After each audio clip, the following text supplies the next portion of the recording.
for joining us at the Business Growth Café, where each week we select from a menu of topics for a focused discussion with an industry expert to provide insights that can impact your business's growth. With your host, Angelo Ponzi.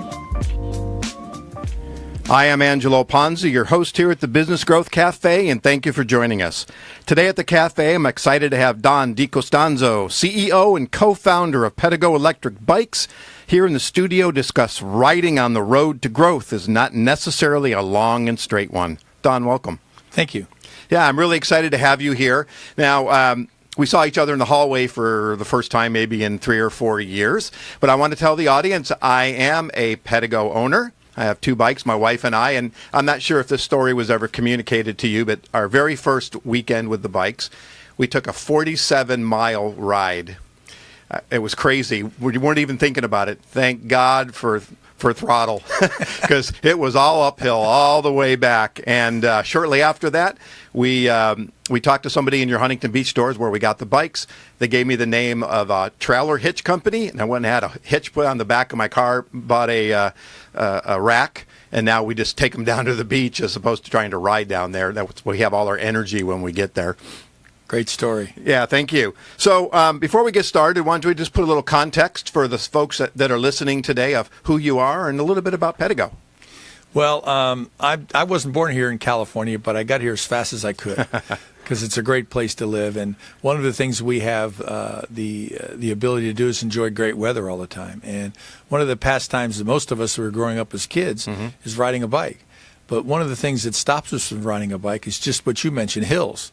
You know, if you took that long ride all the way down, if you had to look forward to that terrible ride back where you had to go uphill or face headwinds, the electric bike does that. So, you know, my pastime as a kid was riding a bike, and as I got older, I lived at the top of a hill, and I loved to ride my bike down to the beach, but I didn't love going back up that hill. So consequently, I didn't ride my bike very often.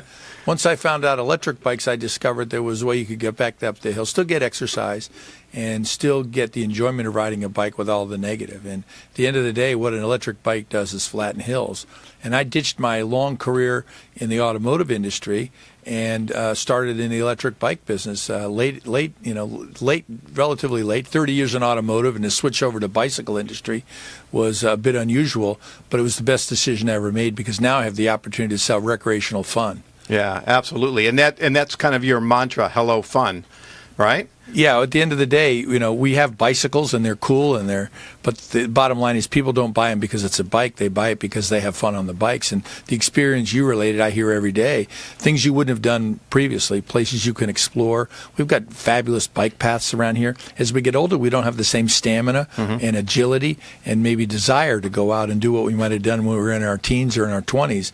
But as we get older, we find we can still do these things. Yeah, that's what I love about the bike. There's always that confidence, at least for me, that I know I can get back, depending on how far I go. And I love, and we won't necessarily get into all the details about the bike, but with paddle assist and all the things that can help move you along, it's a lot of fun. I ask a couple questions of all my guests before we get started. And the first one is, when you think about growing your business, what keeps you up at night? Well, I'd say there's not a lot that keeps me up at night because I get every day I wake up and I know I'm going to have a different day. But the challenges we have is supply chain. You know, we got hit with tariffs, and we have a lot more competition than we've had in the past. And there's a lot of people selling a lot cheaper product without any support behind it. So people will sometime invest in a cheaper bike, and then only to find out once it breaks, they don't have any way to fix it. So I make sure that we've got I stay awake at night trying to figure out how ways we can better serve our customers. We have 2 goals at Pedego. Number 1 is to delight our customer, and that's the most important goal. We not satisfy them, because it used to be customer satisfaction was everything. It's not enough anymore today. You have to delight them. Right. And the second goal we have is to make our dealers successful, because without our dealers, we can't delight our customers. Right. So go ahead. So that's what I work. That's what I think about, and better ways to do that. Okay. Yeah, absolutely. And we're going to talk a little bit about your dealer network a little later in the show. The other question I like to ask is, what is the best business advice you've ever gotten and or given? Well, there's a lot of things, but I would say the best advice that I've gotten and I give out almost on a daily basis is, as an entrepreneur, There are no failures. There are only learning experiences. I'm not so sure where I picked that up, but anytime someone said, I failed or this didn't work, I said, it's a learning experience. And I was with a potential dealer today that's opening up some stores in Houston, and he said he worked at Amazon. And he says, for 4 years at Amazon, they taught me to fail quickly. Okay, and I think that's a good story. You know, you have to try different things, and the world's a different place than it was just a few years ago. Yeah, absolutely. And failure should be accepted as a step to success, because as any entrepreneur will tell you, not everything they do is successful. Yeah, absolutely. I've had a few serial entrepreneurs on the shows the last few weeks, and the gentleman last week had 10 companies, 3 were successful and 10 failed.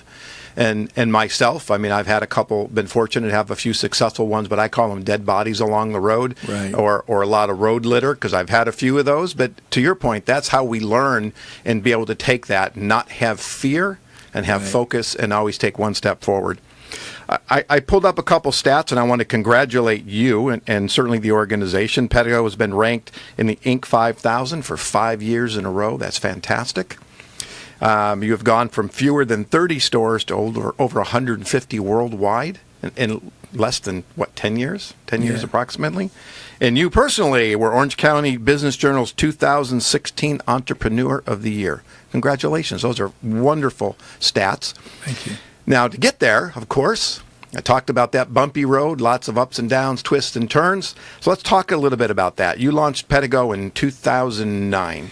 2008 was actually the year that we formed the company, but we didn't start selling bikes till 2009.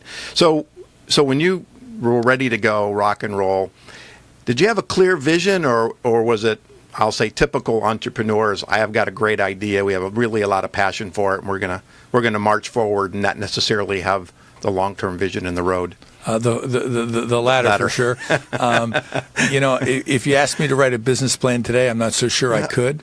I've written lots of business plans in my career. None of them ever worked. It's the one that I didn't write the business plan turned out to be the best one, because there are a lot of turns in the road, and you have to make the decisions when you get to each fork. But just to give a little bit of context to it, I did own an electric bike store in 2007 that I started, and that's where I learned the business. I call it my lab.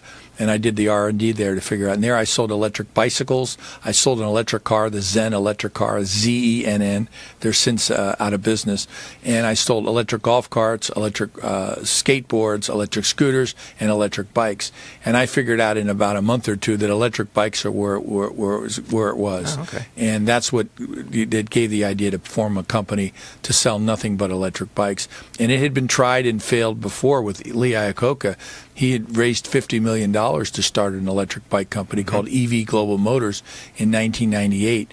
And in 2003, they went bankrupt, and they failed for a lot of reasons. But it was important for me to understand why he failed. Right. And there were about 5 reasons why he failed, and I understood each one of them. And I went in there with a wise open to make sure I didn't make the same mistakes that he made. Okay. So not a written plan per se, but you certainly did your homework, and I always encourage the audience and the people that I deal with, you have to understand your customer, you have to understand the competition, and look at what's been successful. I think it's Bon Jovi's, it says the road is clear in the rearview mirror, right? And it's so true that, but my wife would say, don't look back unless you plan on going there.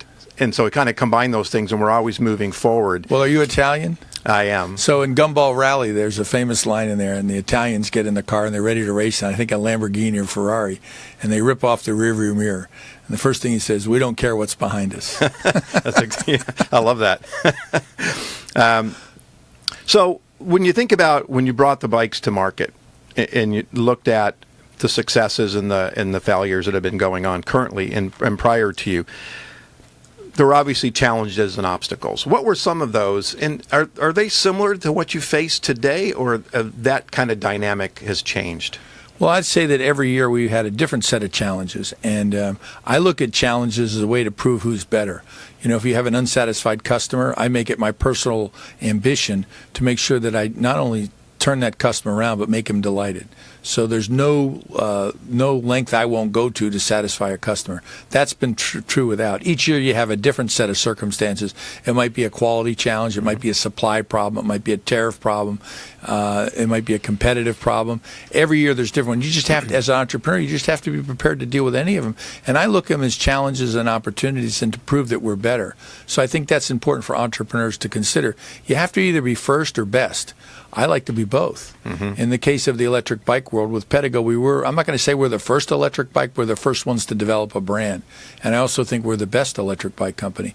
And that's what I spend every day thinking about, how can we be better? Because there's people chasing you. And once you have a successful idea, you have a lot of competitors. A lot of competitors. Hence, let's tear the rearview mirror off so we don't know who's behind us. Exactly. Now, at one point in time, you expanded internationally as well. Were those similar issues or challenges, or another whole new set? Well, we never consciously decided to expand internationally. It came organically. The power of the internet, people find you and they hunt you down. And we had a person in Europe that wanted to distribute our product in Europe, and we said no, we're not. We're making our products for the U.S. We're committed to the U.S. And his insistence, and he'd come over and he said, promise, just give me a day, I'll fly over. And on Thanksgiving Day, I think in 2010 or 2011, a guy came over here from Europe and spent the day with me, and he was willing to give me $150,000 and buy a container of our bikes. And I said, well, that's a no-lose proposition. So he gave me the money, we sold him the bikes, and that set up our European distribution. So now we have bikes in Ireland, England, France, Italy, and Spain and Germany. And it's not anywhere near successful because it's a different market over there, right. But it's just an extra. Our most successful foreign market's Canada. And while export business comprises less than 10% of our business, at least we have a stake in the ground in those markets. And as time goes, we'll eventually expand. But our goal was to be successful first in Orange County, and we have 6 stores in Orange County, and then expand that. And then we went to San Diego and then up north. And California, Pedego's fairly well established. We've still got the rest of the country to do. And this is still the best country in the world to do business. Yeah, absolutely. And there are so many opportunities with 150 stores, whatever the number of here in the U.S., that's you've barely scratched the surface. We think the goal is about 500, and people say, how do you know that? I said, because that's about how many Whole Foods has. Okay. And that's our very sophisticated marketing. Somebody asked me today how many stores we're going to have in Houston, and I looked up, and Whole Foods has 6 locations in Houston. We'll have 6 Pedegos in Houston. You made a comment that your goal is, if there's an issue with a customer, it's always how do you delight them. But you use the word I. Do you physically get on the phone and talk to your customers? Well, when it gets to me, I do. Okay. But when it comes to me, it's a problem. Okay. Because somebody in my organization failed. And I probably get 2 or 3 calls a year that end up floating to my level. It might be a random one. It might be that nobody else was able to do it. But because I have the right people, they already know. And their question is, what would Don do? And I teach them that, and it's to do whatever it takes to delight that customer. I don't care what it takes. I don't care what it costs. The cost is irrelevant if it's not logical. I always say you can't have a logical solution to an illogical person. And sometimes some of our customers are illogical, and their thinking's illogical, but that doesn't stop me from wanting to delight them. Absolutely. And really, that's the culture of the organization. I mean, it's really top down, and I'm a firm believer. Culture is not built bottom up; it's top down to make sure everybody's on the same page. And I know we're going to talk about branding, and I know you've got a marketing degree, and certainly a CEO believes in branding. Woohoo! I love it. But it's really important that the message and the way you communicate is carried out not only within your organization, but the challenge, of course, is how do you carry that out into 150 dealers? So what are some of the tactics and strategies in a dealer network that you use to make sure that the brand is always customer facing? So the first and most important thing we do, we are the dealer's back office.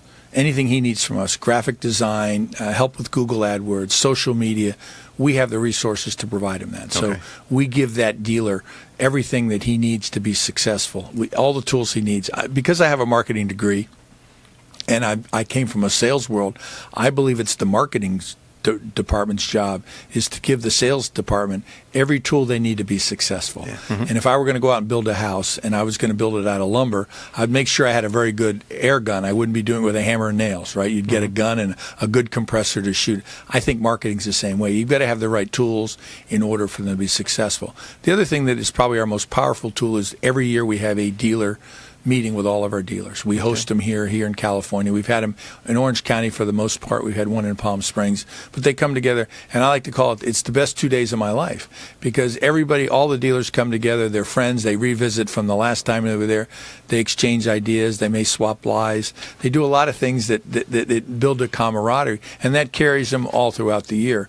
And then we follow that up now with weekly conversations with them on the phone on Tuesday mornings at 9 o'clock. We get on the phone.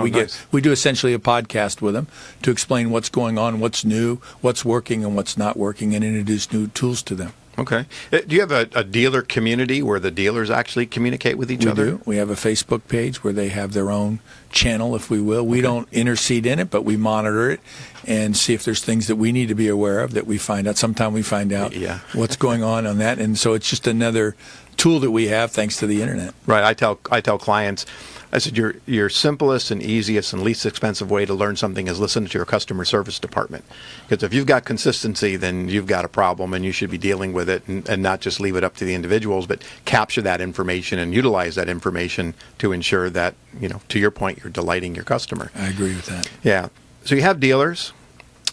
Now, the first reaction would be franchising. But that's not the route you took. You took licensing. So let's talk a little bit about that. Well, that's a significant strategic decision we made, and every day I live with that, and I'm glad I did and made the right decision. We decided at one point we wanted to franchise the business. We had 5 or 10 stores, and we went to a company in Chicago called iFranchise Group, and for about $125,000, they will consult with you, advise you, give you the tools you need to go franchise. So I approached them when we had about 10 stores. They said, come back when you have 20 or 30. You don't have quite enough.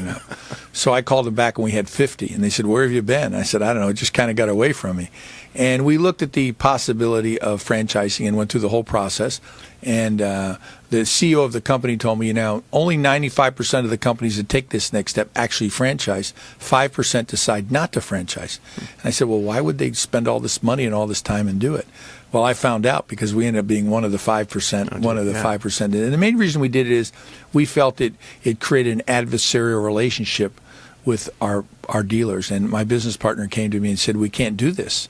In the middle of training, by the way, we've already spent $125,000. We're into now filing our franchise disclosure documents. He said, did you hear what they said? We have to have all these rules. He said, you don't like rules. He says, we're going to have to fire you. So at the end of the day, I said, you're right. And so we made the decision then to become, we talked to our attorney. He said, well, the other option you have is to be a licensee. So in essence, what we do is we license our name in exchange for exclusivity. So if you're a Pedego store and you can only sell Pedegos, you can't sell another brand. If you choose to sell another brand, you're no longer a Pedego store. So our name goes up and we give them all the support. If they choose not to be a Pedego store, then they can go out and sell other brands, but they're not going to sell Pedego. Okay. Well, that makes a lot of sense. And you're right. That is a strategic decision. I've been fortunate. I worked with a lot of different restaurant chains that franchise, and it's another whole podcast to talk about some of the issues and problems of franchising. But you still have to make a decision on who gets the license. And I found an interesting, in one of the articles I was reading about you, or maybe it was just on franchising. I think it was like franchising versus licensing. And it said that 50 people over 50 have a higher degree of success than people kind of under 50. And also, when I looked at your model, you tend to look at folks that are 50 plus, maybe in retirement, their second career versus 20s and 30s and things like that. So explain why kind of that older demographic makes more sense for you from a licensing standpoint. Well, I can tell you, we do have some younger licensees now that are doing a very good job, but 80% of our people are over 50, and there's a couple things that come into play here. Number one is the I think I'm most proud of the accomplishment of making a lot of people entrepreneurs. Being an entrepreneur, I take a lot of pride in making other people entrepreneurs. And many of our store owners have never been in business for themselves. They work for corporate work, and they don't even know so much as they have to file for an LLC and the different steps they do. So we handhold them through the whole process. Some don't need it. Some are great experience and they do it all by themselves. But most of them need to help them pick out a location, help them negotiate the lease, go through all the steps, get an accounting system installed, help them with everything along the way. So that's a big part of it. And we find the people a little more mature that have been around business a little bit understand the value of that more so than anything. But more importantly, our demographic is over 50. So somebody who's 60 or 70 relates better to somebody who's 60 or 70 than somebody that's 20 or 30. And that's the problem the bike industry is having. Most of the people who work in a bike shop are much younger, and they don't get the electric bike because they've got all the stamina and the strength to go out and ride a regular bike. They somehow think we're cheating, but they don't realize someday they're going to get older and they're going to enjoy the fact that having a little bit of motor help you up the hill is a good thing. Yeah, no, absolutely. You said something, it reminded me as my wife and I were riding one day, and these younger guys on 10 speeds, whatever, came zipping by us, and one of them yelled, "Cheater!" And I always wonder who we're cheating. Are we cheating them? Yeah. I mean, I just say, when you're cheating, you got to be cheating somebody who you're cheating. Yeah, and I'm yelling back, "I'm pedaling." In the restaurant business, we'd say, we need to put butts in the seats. In your case, we need to put butts on the seats. Correct. So what are some of the marketing challenges and things that you do to help drive customers to the stores? Well, that's a great question. We spend a lot of money not to get customers to buy a Pedego, but to get customers to try a Pedego. We don't want them to buy one. In fact, we advise them not to buy an electric bike. People say, should I buy an electric bike? I say, absolutely not. Don't buy one. Go rent one first and decide it's for you. And we find, by and large, most of our customers start out by going into a store, renting a bike, and then saying, wow, these are great. I'd like to buy one. And even more important than that, that's how we've gotten about 90% of our dealers. The dealer that was in this morning that's going to be opening in Houston, they test rode them at our store in Scottsdale. In fact, they got there at 10 o'clock in the morning because the store opened at 10, and they walked in and said, I think we're out of bikes. But they found 2 bikes for them to rent, and they rented all that day, and they loved it. And they said the only reason they went home is because the sun was going down. And they went back and then decided that this was a business that they wanted to be in. So, we do want to get butts on the seats. We want to get people to try them. And we have 100 and some odd locations. They all rent them. You can go in there and try one. If you just want to try it for a few minutes, that's free. If you want to ride it for a few hours, which I recommend you do, there's a small charge for that. But it gives you the experience to say, wow, this is for me, or no, this is the dumbest thing in the world. And I got that experience because I rented a Chrysler 300 15 years ago when I flew into, interesting enough, Scottsdale, and I drove that car around town for 3 or 4 days, and I loved it. And I never went home and bought a Chrysler 300. 3 years later, I bought another Chrysler 300, and then about a year later, my dad needed a new car, and I recommended a Chrysler 300. So that one rental experience turned into me spending $100,000 on a Chrysler 300, which I never would have done had I not rented one. Yeah, absolutely. And your description of how you get customers is exactly what happened to us. We went down, we rented them for a day, and just came back and said, okay, we're getting some. Right. Yeah. Otherwise, I would have... Electric bike, you would have scoffed at. Who wants one of those things? Yeah, exactly. Well, I'm getting flashed over here. Believe it or not, we got about 3 minutes left. Man, we needed like 3 hours. In a minute, you now have some celebrities. William Shatner, which I'm a fan, Martha Stewart, Snoop Dogg. So you're starting to get some celebrity endorsements. But Shatner was a customer. Well, all of our 100% of our celebrity endorsements have come organically. They started as customers. Shatner started as a customer. Bill and I have become good friends since then, and he's introduced me to obviously other celebrities. Martha Stewart became a customer organically into our store in Bar Harbor, Maine, and we since connected the two of them together, and we're going to be on one of their shows coming up. Bill's going to be on Martha and Snoop's Potluck Kitchen coming up in June, and on that show there'll be a surprise reveal there, and it has to do with Pedego. That's all I can say. So all right. The celebrity thing has been awesome because they're authentic. Bill got them for all his whole family has Pedegos. He's done commercials for us. He's totally authentic. We don't have any celebrities unless they're authentic, unless they're really in love with the brand. Okay, fantastic. So I think this is probably my last question. Thinking about business growth and the people listening, what are 2 recommendations or tips you can give to entrepreneurs as they're starting off or on the road to growth, if you will? Well, the number one thing is I'd say don't go into something you're not experienced and have some knowledge about. Before I opened Pedego, I opened a bike shop as a hobby or a shop to sell stuff. Mm-hmm. That's where I learned it. I don't think I could have started Pedego without that retail experience. So whenever a customer, I have to deal with a customer or a dealer, I understand exactly what position, because I started as a customer, then I became a dealer, and now we're a brand. So that's probably the single most important. Be experienced. Understand. Don't go into the thing blindly, because the things you don't know about are going to kill you. The other thing is that you got to be passionate about it. You better love what you do. I liked what I did when I worked in my former careers. I really liked what I did. I never loved what I do.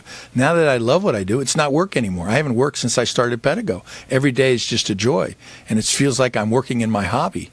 And to me, if you can achieve that, that's magical. Yeah, fantastic. That's what we all want to achieve. So thank you so much. Why don't you tell the audience about how they can find out more about Pedego and about you? Or well, it's pretty simple. You can go to pedego.com. That's Pedego. And there you can locate a dealer near you. And I suggest you go in there and look at the bikes. And if you're so inclined to try one and rent one out, and if you tell them Don sent you, they'll give you an hour free rental. So there you go. Bill Shatner would tell you the same thing. Send him in the store, use his name or my name, and they'll give you 1 hour free rental so you can try them out. All right. I love that. And I also want to give, you're going to be on June 13th, the Executive Next Practices. I think it's a workshop called the 2019 Growth Summit. Innovation to drive enterprise growth over at the UCI Cove. So I encourage you listeners to come see Don, and as well as a myriad of other business professionals that day. Well, thank you so much. I really appreciate you being here, and thank you for joining us at the cafe. You can find out more about me, read my blogs, or view my show videos at theponzigroup.com, or connect with me on LinkedIn. And if you're in the business, needs a CMO, but you're not ready to hire a full-time person yet, connect with me. I'd love to talk to you about the idea of fractional chief marketing officers. And you can subscribe to the show at thebusinessgrowthcafe.com, or we on iTunes, iHeartRadio, Google Play, Spotify, Stitcher, SoundCloud, and Spreaker. And believe it or not, lots of platforms around the world. Join me next week for lunch at the Business Growth Café. Thank you for listening to today's discussion at the Business Growth Café with your host, Angelo Ponzi. Take a moment to subscribe to this podcast and visit our website at www.businessgrowthcafe.com. Read Angelo Ponzi's blogs at www.theponzigroup.com.